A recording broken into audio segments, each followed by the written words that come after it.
There comes a moment in every soul's journey when silence becomes betrayal, not to others, but to yourself. When the cost of keeping peace with others is the destruction of peace within. And often the deepest wounds are not inflicted by enemies, but by those who share your name, your home, your blood. Family. They taught you how to walk, but sometimes they never let you stand. They fed you, but they may have starved your voice. And somewhere in that mess of love and obligation, we're told to tolerate the intolerable, because it's family. But here's the truth.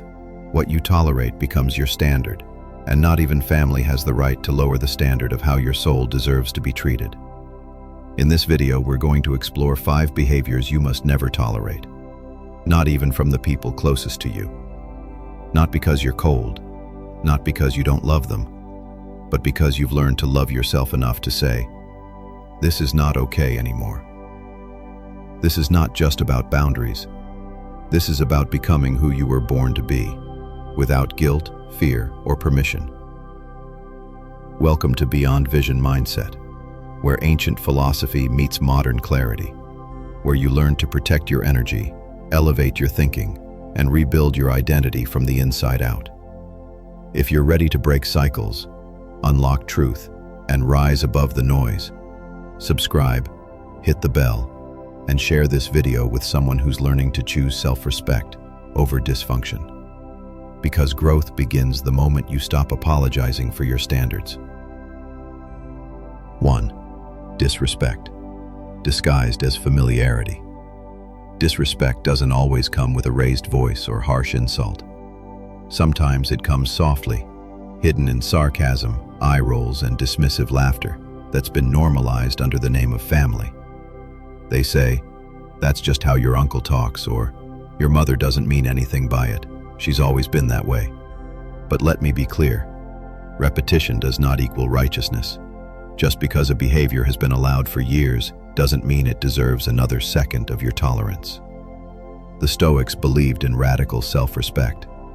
Marcus Aurelius wrote, "Never esteem anything as of advantage to you that will make you break your word or lose your self-respect." So when someone continuously violates your dignity, no matter how close their bloodline runs to yours, it is your duty to protect your internal peace. Familiarity should breed trust, not entitlement to wound you without consequence. I used to stay silent when my boundaries were mocked. I told myself it was easier to avoid the fight, to just take the blow with a smile. But silence slowly turned into resentment, and that resentment was louder than any confrontation could have ever been. The day I finally said, "That's not okay with me anymore," was the day I chose self-respect over inherited dysfunction. And though the room went cold, my soul lit up with warmth. You are not obligated to tolerate emotional erosion just because someone helped raise you. Dignity is not up for negotiation, even at the family table. 2. Emotional manipulation in the name of love. Love is not control. Love is not guilt-tripping, nor is it demanding loyalty through fear, silence, or shame. Yet in too many homes, love has become a currency of power, a weapon wrapped in obligation.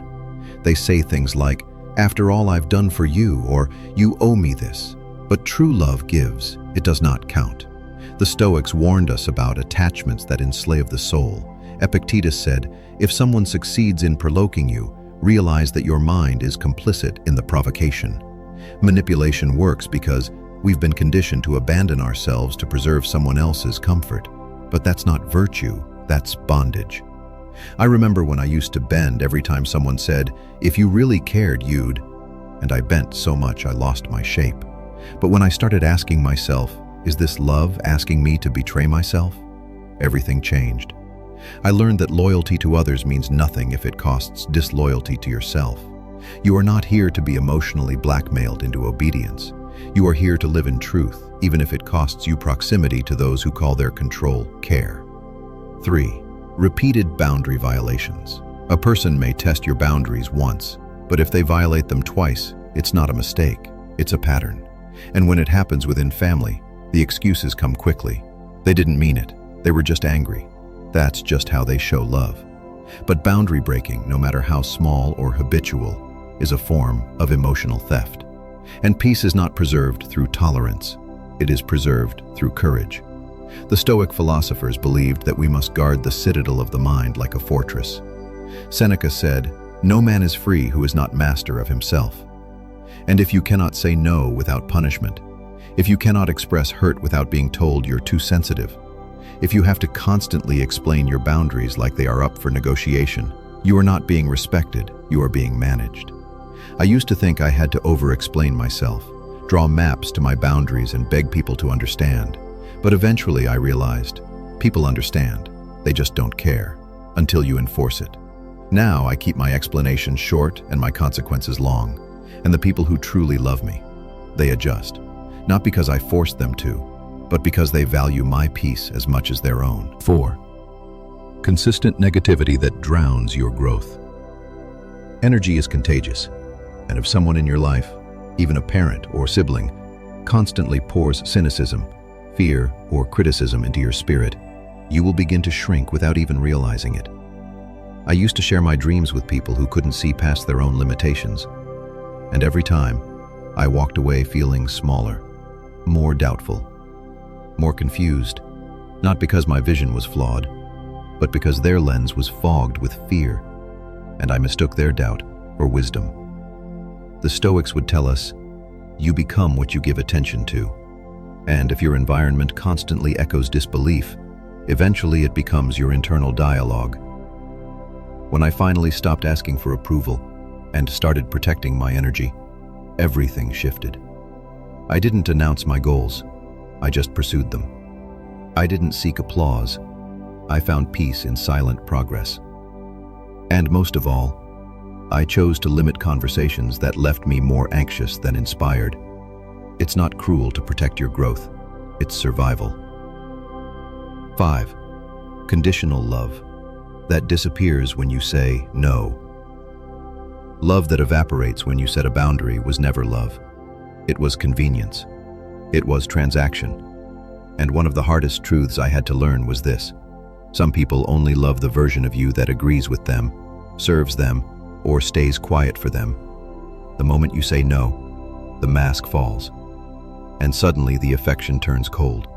The connection fades. They stop calling, stop showing up, or worse, they punish you with distance. But the Stoics teach us to value truth over comfort. Marcus Aurelius wrote, "The opinion of 10,000 men is of no value if none of them know anything about the subject." And no title, not mother, not father, not sibling makes someone's conditional love valid. I used to fear losing those connections. I thought love meant always staying, always giving.